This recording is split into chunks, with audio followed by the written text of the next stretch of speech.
I'm the middle child of 3 brothers. Both my brothers were scouts. My older brother, Scott, made it all the way to Eagle Scout. My little brother quit before even finishing. For some reason, my parents never forced me to join. But I was jealous, especially of the camping trips. Scott would come home with a tent, practicing setting it up in the backyard. And I wanted that too. So one weekend, I convinced my parents to let me have a backyard camping adventure. Our backyard wasn't ordinary. There were no fences, just large patches of trees and brush separating us from neighbors. It felt like a mini wilderness. My parents even set up a fire pit.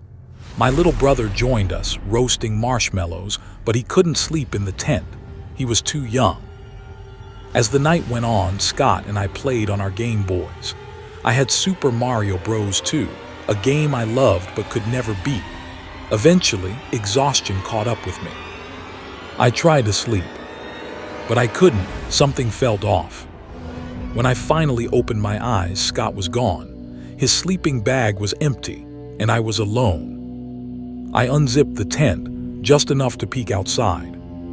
There, sitting by the fire pit in the darkness, was a man, not Scott, a full-grown man facing the tent, watching me. My heart stopped. I zipped the tent back up and stayed as still as possible. I couldn't scream. Then the chair at the fire pit moved. Slowly, he was standing now. And then I saw it. A single eye pressed against the tiny gap at the bottom of the tent zipper. I screamed. I scrambled backward, knocking into the tent poles. Footsteps took off into the night. The back porch light flicked on. My dad was outside, the man gone. The police were called. My parents were terrified, and for weeks I couldn't shake it. Shift tone to a more intense, suspenseful narrative. Weeks later, I was at Catholic school playing recess. A man approached me by the fence. He said, "Your name's Chris, right?" I didn't recognize him. I lied. He smiled. And then he said, "You don't remember me, do you?" I ran, and when I got home, my parents were called. The man was gone. Years later, I moved to my own house in Murraysville, Pennsylvania.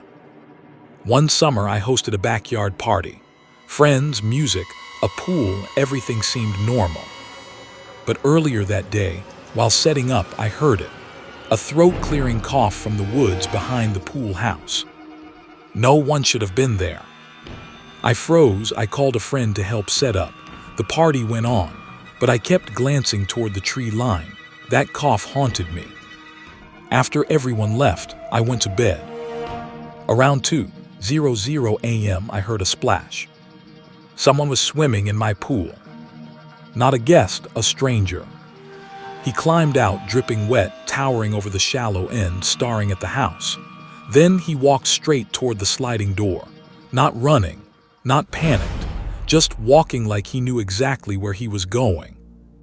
I yelled, no response. Then the sliding door opened. I know I had locked it. I ran to my bedroom, locked the door, and called 911. The footsteps came up the stairs, slow, deliberate, dripping water with each step. The handle of my bedroom door turned 3 times. Then a calm, low voice said, "It's me, open the door." I shouted back, "I don't know you, leave now." After a tense pause, he walked away. When the police arrived, the only evidence of him was a trail of water leading from the back door to my bedroom.